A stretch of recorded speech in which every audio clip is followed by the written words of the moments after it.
Дэлхийн мөнгөний 7 хоног аянд Дорнод аймагт үргэлжилж байна. Өсвөр үеийн хүүхдүүд бид хэрхэн мөнгөө хоримтлуулж болох вэ? Мөнгөө хоримтлуулснаар бидний ирээдүйд ямар ач тустай талаар ухаалаг хоримтлал ирээдүйн баталгаа контентийг бэлтгэн хүргэж байна.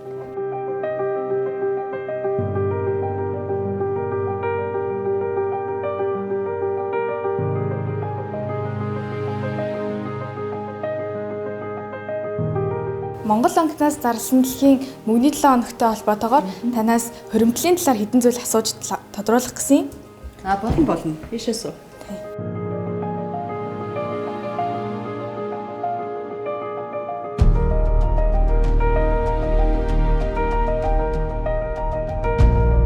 Мөнгөний үн цэн хоримтлын талаар мэдээлэл түгээхийн тулд танаас хэдхэн асуулт асуух гэсэн юм. Танд хоримтлал байдгүй, хоримтлал байдаг бол та хэдэн төрлийн ямар хоримтлалтай вэ?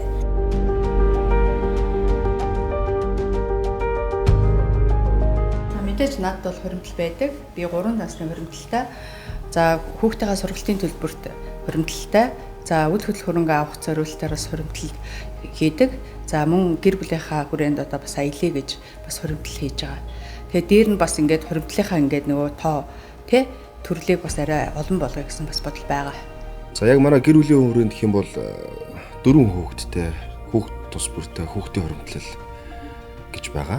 За энэ бол тэгээд нэг хүүхдүүд маань насан туршид өөрсдөө захиран зарцуулах эрх үүсгэлээр одоо өөрсөнд шилжих ийм зорилготой хатгалж байгаа юм хоримтлал байна.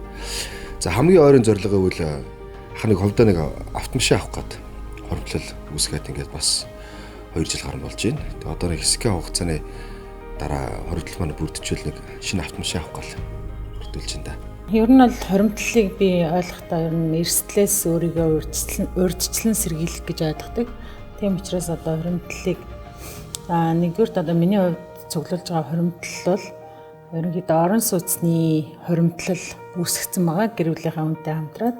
За сар болгон одоо өрхийнхөө орлогоноос тодорхой хэмжээгээр хоримтлуулснаар одоо өөрийнхөө одоо байрны зээлэн төлөх маягаар одоо ийм хоримтлал үүсгэж байгаа.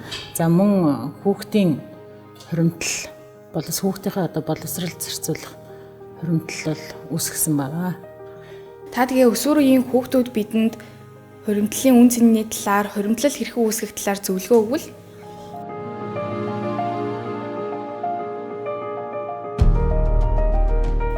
Ер нь бол хүн болгонд юм хоримтлал байх ёстой гэж би боддгийг. Ямар нэгэн эрсдлээс хамгаалж. Тэгээд залуучуудад зөвхөн хоримтлал би өөрөө нэг спортын хүн болохоор оюутан багтаа аав ээжээс ирсэн мөнгийг хуцамаар аваарай, ийм аваарай, хэрэглээндээ зарцуулаа гэсэн мөнгөний айгүй хоримтлуулдаг байсан. Тэгээд хоримтлуулаад тал мөнгөний цаашаагээ тал мөнгөөр нь өөртөө хэрэгтэй юм аваад тэгэл ер нь баавар хоримтлал үүсгдэг юм да. Тэгээ ер нь залуучууд хэлэхэд бол тодорхой хэмжээгээр бага ч гэсэн их ч гэсэн их биш ч гэсэн бага хэмжээгээр хоримтлалтай байгаарай л гэж хэлээ да. Би болохоор аль 10 жил тахаасаа эхлээд хамгийн түрүүнд болохоор Хас банкны охтын хадгаламжтай байсан. Эндээ болохоор би надад хин нэгэн хүн өгсөн юм уу? Ямар нэгэн байдлаар бэлэг урамшуул авсан мөнгнөөсөө шууд хадгаламжиндаа 50% нь хийж хадгалдаг байсан байгаа. Энэ нь болохоор ер нь бол цуглуулад хоримтлалын үр дүнд өөртөө хэрэгцээтэй ямар нэгэн том зүйлийг авахд тустай юм одоо ямар нэгэн хэмжээгээр нэмэр болдог байсан. Хоримтлал гэдэг юм одоо ач тусыг бол одоо бараг бүх шатны төвшинл ярьж штэ. Тэгэхээр хоримтлал гэдэг чинь одоо та нарын хувьд гэвэл мэдээж аав ээж чинь та нарын одоо хоримтлал амаргүй байх л да. Та нарт зориулсан аав ээжийн хоримтлал байх. Та нар мэдээж өнөөдрийн өөрийнхөө гэр бүлийнхээс гэрээсээ зориулсан та тодорхой хэмжээний санхүү байгаа хата тэрнээс нь бас та хоримтлуулдаг байх тийм ээ. Одоо янз бүрийн хэлбэрээр л одоо хацаарын хүмүүс гахаандаа хийдэг ч гэдэг юм уу. Одоо банкуд бол харьцангуй одоо насан туршийн боловсруулж гэдэг юм уу. Хүүхдэд зориулсан багаасаа багалчраасаа гэсэн ч юм уу. Ийм олон хоримтлуудын хэлбэрүүд гарчсан байгаа. Хоримтлал одоо яагаад хэрэгтэй байныг бол одоо хоримтлал одоо бүх юмны одоо чиг баримжаа шүү дээ. Одоо хоримтлалтай байж чи одоо өөрөө хүссэндээ хүрэх боломжтой. Тэр бол одоо хоримтлал шийдтэй мөнгө бол одоо юмны чиглүүлэгч зүйлшүүдээ тийм ээ. Тэгэхээр одоо та хоримтлалтай болсноор сурт одоо хүссэн одоо устаа аялах, хүссэн сургуультай орох тийм хүссэн одоо боловсруулалтын эзэмших гэдэг юм олон одоо сайхан даваа талтай яг одооны тамийн насандад бид нэр төвшөндөө өөр байна л та. Яагаад гэвэл залуу хүний төвшин нэг өөр те дунд үеийнх ахмад үеийнх гэдэг өөр болцол байдаг. Тэгэхээр би бол одоо өөрийнхөө ажилчдад үе тэнгийнхээ бүх хүмүүст гэх юм аа мөн одоо хүүхд байх зүйлүүд боломж байвал хоримтлуулдаг байхгүй. Хоримтлуулах чухал юм байхгүй. Танд хуримтлал байдгүй? Хуримтлалтай бол ямар төрлийн хуримтлал байдаг вэ?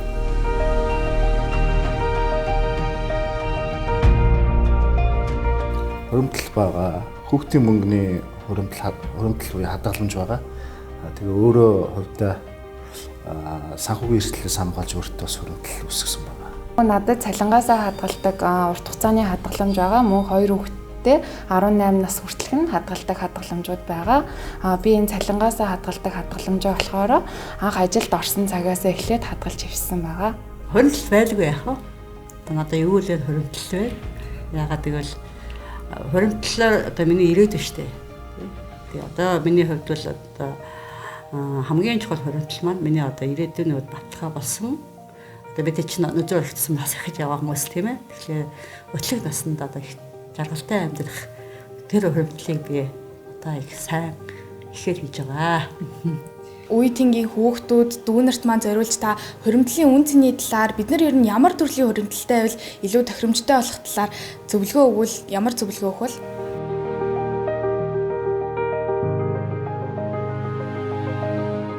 За хүүхдүүдэд бол одоо шууд болон шууд бус гээд одоо мөнгө хөрөнгөд бол орж ирж идэг тий.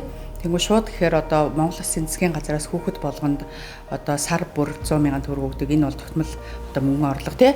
Тэнгүүт одоо тогтмол бус гэхээр одоо тухайн хүүхдийн одоо төрсөн өдрөөр ч гэдэг юм уу, хүүхдийн баяраар ч гэдэг юм уу тий. Наадам цагаасар гэдэг баяруудаар бас хүүхдүүдэд одоо ойр дотных нь мөнгө өгдөг. За энэ мөнгийг аль болохоор одоо ухаалгаар одоо яаж одоо зарцуулах вэ гэдэг талаар хоёлаа ярилцъя. За мэдээж өөрт чинь одоо ингээд төрсөн өдөр чинь болжээ тий.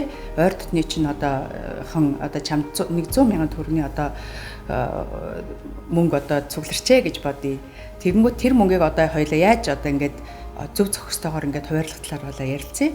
За тэгэнгүүт одоо 3 хайрцаган дээр ингээд жишээ болгон ярив. За эхний хайрцаг буюу хуримтлуулах буюу хадгалах хайрцаг. За тэрэндээ болохоор хоёлаа 70,000 төгрөг ээчээ.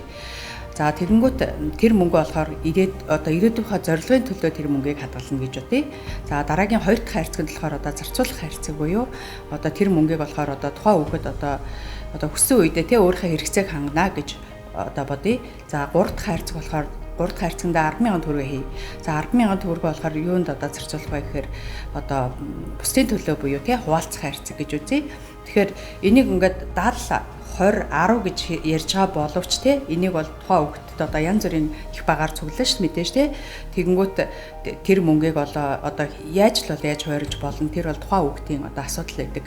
Одоо оюутан боллоо гэж бодоход одоо айгүй олон жилээр хөрвүүлэн те тэгэхээр тэр хайрцагт байлгаад байж болохгүй тэрийг аль болохоор одоо нөгөө банкны одоо хадгаламжиндаа хийж хадгалах хэрэгтэй. Ягаад гэвэл хүү орно одоо тэр мөнгө аривчна гэсэн үг. За ойрын зорилго байж болж штэ. Зүүнийхээ амралтаар одоо сургалтын суунч гэдэг юм уу.